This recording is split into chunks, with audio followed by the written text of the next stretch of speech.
Britain just revealed a weapon that doesn't fire bullets, doesn't launch missiles, and doesn't use lasers, yet it can drop an entire swarm of drones out of the sky almost instantly. Not one drone, not 5 drones, entire swarms. In real trials, British soldiers disabled more than 100 drones using bursts of radio frequency energy that cost less than loose change, according to the UK Ministry of Defence and multiple defence reports. And almost nobody outside defence circles understands how big of a shift this really is. Today we're diving into RapidDestroyer, the UK's new radio frequency directed energy weapon, or RFDW. It's a high-power microwave system designed to fry the electronics inside drones. And unlike a lot of future weapons that live only in PowerPoint slides, this one has already been tested by the British Army. According to the UK Ministry of Defence, trials at the Air Defence Range Manorbier in Wales saw British soldiers track, target, and defeat swarms of drones, bringing down more than 100 drones across all tests, including 2 swarms in a single engagement. The MOD and outlets like Business Insider and the Warzone all highlight one brutal detail. Each shot costs around 10 pence, about 13 cents in electrical power.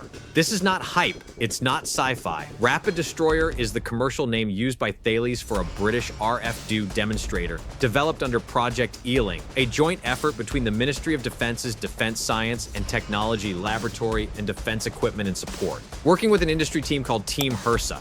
Thales UK, QinetiQ, Teledyne, E2V, and Horiba Mira. The government has already put more than £40 million into this area of research and development. In a world where cheap drones have become one of the most destructive and common weapons on modern battlefields, especially in Ukraine, where British defense officials say drones now kill more people than traditional artillery, this may be the first serious attempt to flip the economics of drone warfare back in favor of defenders. Let's start with the problem RapidDestroyer exists to solve. Because unless you've been following modern warfare closely, you might not realize just how bad the drone swarm problem has become. In the last few years, militaries have watched the battlefield change in real time. Drones, small, relatively cheap, sometimes costing less than a mid-range phone or camera rig, have become the workhorse of modern combat.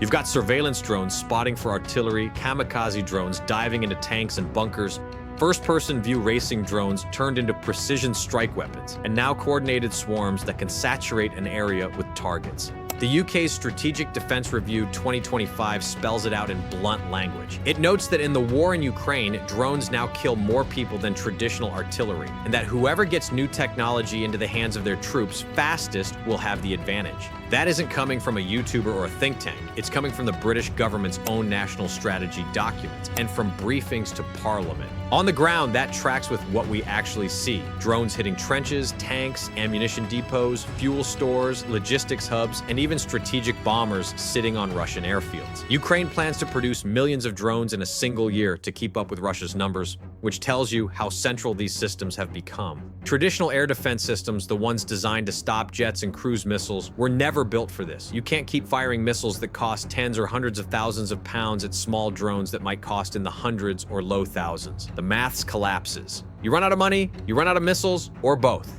That's the strategic nightmare RapidDestroyer is designed to solve. A world where attackers can flood you with flying robots, and your old tools either cost too much or can't react fast enough. RapidDestroyer is a high-power microwave weapon, a specific type of radio frequency directed energy weapon. The UK and its industry partners describe it as an RFD built to track, target, and defeat swarms of drones.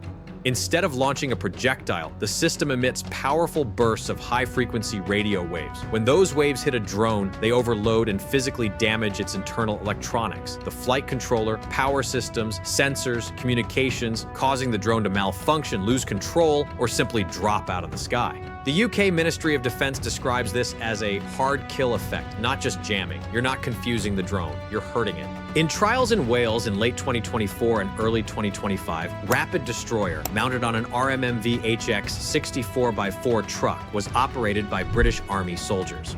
The MOD and multiple outlets like the Warzone, Business Insider, the Financial Times, and others all report that more than 100 drones were neutralized across the trials, including test runs where 2 separate swarms were brought down in a single engagement.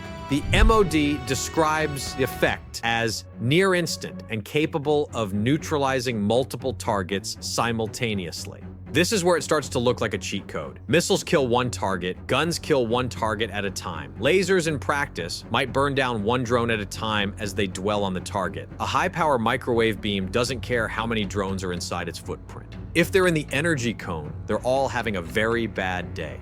That's the core advantage analysts keep highlighting when they compare RapidDestroyer to conventional systems. Then there's the cost. Government statements and reporting put each shot at about 10 pence, around 13 US cents, because all you're really paying for is power. Compare that with surface-to-air missiles that can run into hundreds of thousands or even millions of pounds per round, like the Aster family used on some NATO ships. For the first time since drones went mainstream, the defender doesn't have to bankrupt themselves to stay in the fight. Range-wise, the British trials and official briefings put RapidDestroyer's effective reach at around 1 kilometer, roughly half a mile, with work ongoing to extend that. That's not cover a whole country range, but it's plenty to protect forward positions, logistics hubs, airfields, or critical infrastructure when multiple units are networked together. Because it rides on a truck, it's mobile. Footage and photos show the system truck mounted, which fits what the MOD, Thales, and defense outlets have reported. It's not a fixed, bunkerized asset. It can move with troops, cover different sectors, or be repositioned as threats shift. Unlike optical lasers, which can struggle in heavy rain, smoke, or fog, radio frequency energy is generally less affected by those conditions. That doesn't mean microwaves ignore weather completely, but they don't get degraded as brutally as a laser beam in a cloud bank, which is one reason high-power microwave systems are getting so much attention for European climates. So far, we have a truck-mounted microwave cannon that can knock down large numbers of drones at once, at up to 1 kilometer, for pennies. That alone would be big news. There is another layer. The UK didn't just bolt a microwave generator to a truck and call it a day. RapidDestroyer is designed as a highly automated system that fuses sensors and weapon in one package. According to the system description and MOD-aligned reporting, RapidDestroyer integrates wide-area surveillance radar for detection and tracking, plus an optical camera for identification, all tied into an automated engagement system. The Warzone notes that it is highly automated with its own sensor suite, which allows a small crew, potentially even a single operator, to manage the weapon. Separately, Thales and other UK defense players talk about blending RF-DO with advanced algorithms and AI as part of a larger integrated air defense architecture. Their material describes AI and automation helping operators manage the chaos of multiple drones converging at once, reducing cognitive load so humans make faster, better decisions. Public sources don't spell out every software detail of RapidDestroyer, but the direction of travel is clear. Increasingly automated detection, classification, and engagement with AI in the loop at the wider system level. That matters because a real drone swarm is not just a cloud of toys. As we've seen in experimental work and in Ukraine, swarms can coordinate, spread out, approach from multiple angles, and adapt routes when jammed. Human gunners manually slewing weapons around simply can't keep up with dozens of threats at once. A system like RapidDestroyer changes that equation. The radar sees, the optics confirm, the software correlates. Instead of pointing at each drone individually, the operator designates an area or a cluster, and the weapon fires an RF burst that affects everything in that zone. Military analysts often point out that high-power microwave systems like RapidDestroyer in the UK, Thor in the US, and Epirus's Leonidas are among the only realistic tools that can engage dense drone swarms economically and fast enough before they reach their targets. If drones are the new artillery shells, this is the closest thing anyone has right now to a shield that can stop dozens of shells mid-flight. So why is Britain pouring money into this very specific kind of weapon? The people writing its defense strategy are openly saying that the old balance of power is breaking. The UK's Strategic Defense Review and supporting commentary highlight drones, cyber, and electronic warfare as central to future conflict, with Defense Secretary John Healey warning that drones now kill more people than traditional artillery in Ukraine, and that the side who fields new tech fastest will win. At the same time, the UK faces a classic NATO problem. It has advanced platforms, jets, ships, tanks, but not infinite money or ammunition. If an adversary like Russia or any state or non-state actor can churn out cheap drones by the million and throw swarms at your bases, your radar sites, your power infrastructure, they can stretch your defenses in ways Patriot batteries and Typhoons weren't designed for. Britain does, however, have decades of experience in radar, electronic warfare, and advanced sensing. That's the niche RapidDestroyer exploits. It's being built under Project Ealing with Dstl and DE&S on the government side and Team HRSA on the industry side. Thales UK, QinetiQ, Teledyne, E2V, and Horiba Mira. This isn't a one-off gadget. RapidDestroyer is meant to plug into a layered air defense network. Jammers and soft kill systems at one layer, guns and short-range missiles at another, lasers like the UK's Dragonfire coming online for ships around 2027, and RFDEWs like RapidDestroyer handling close-in swarms. On paper, that gives Britain and its allies a menu of options against drones. Jam them, shoot them, burn them, or fry them. RapidDestroyer is the frying option, and it's been field tested. It's important not to turn this into science fiction. RapidDestroyer is impressive, but it's not magic, and the public sources are clear about its limits. First, range. Official statements and reporting are consistent. Right now, we are talking up to about 1 kilometer, with ambitions to push that further as the technology matures. That's excellent for defending a forward operating base, a convoy, a ship's immediate vicinity, or a critical node.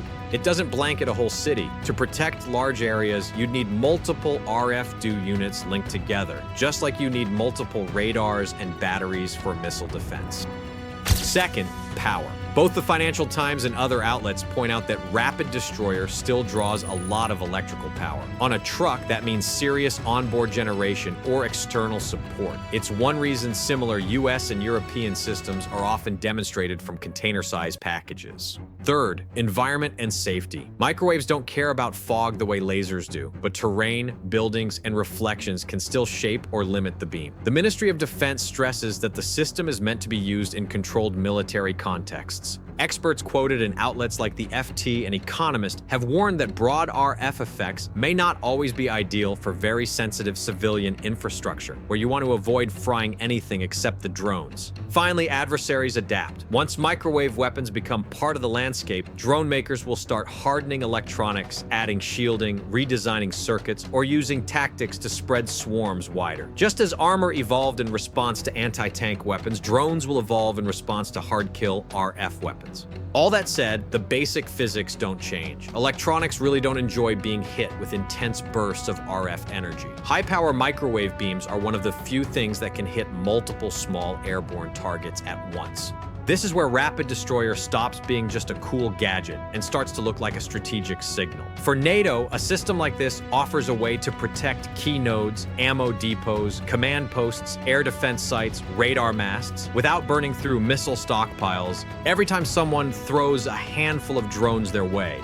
The MOD and defense commentators already describe drone swarms as one of the biggest threats on the modern battlefield, and RapidDestroyer is a direct answer to that. For Europe, the same technology could protect air bases, ports, and energy infrastructure. Remember Gatwick Airport in 2018, when drone sightings shut down the runway and caused chaos for more than 100,000 passengers? That was with just a small number of drones and no deliberate swarm attack. A mobile RFD truck parked at a major airport or hub gives you a way to deal with that kind of threat decisively. For Ukraine and similar battlefields, high-power microwave systems like RapidDestroyer would be a huge deal. Both Russia and Ukraine lean heavily on drones. The side that can keep its drones flying while knocking out the other's gains a massive tactical edge. The UK hasn't publicly said it will send RapidDestroyer to Ukraine, and reports so far emphasize it's still in development and not yet earmarked for export. The logic is obvious enough that journalists and analysts are already speculating about future deployments.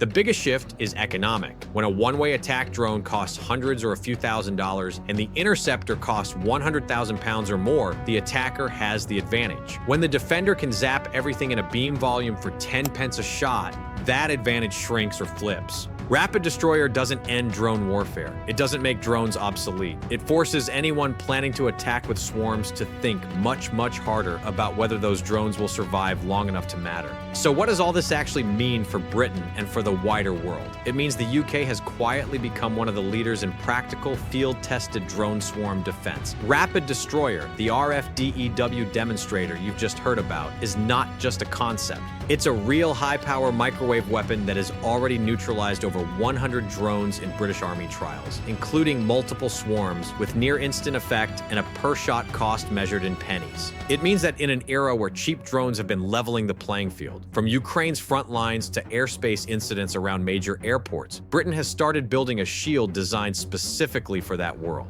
It also means that in the next major conflict, the most important weapons might not be the big things you see in recruitment ads, tanks, jets, destroyers, but the invisible systems sitting quietly behind the lines, firing bursts of energy you can't see, can't hear, and can't dodge. Now, the only real questions are how fast the UK can turn this demonstrator into widely deployed hardware, how quickly other countries copy or counter it, and what the next move in the drone anti-drone arms race looks like. If you enjoyed this breakdown and want more deep dive analysis into modern military tech like this, hit like, subscribe, and tell me in the comments which system you want to see next, whether it's lasers, loitering munitions, AI-driven air defenses, or something even wilder.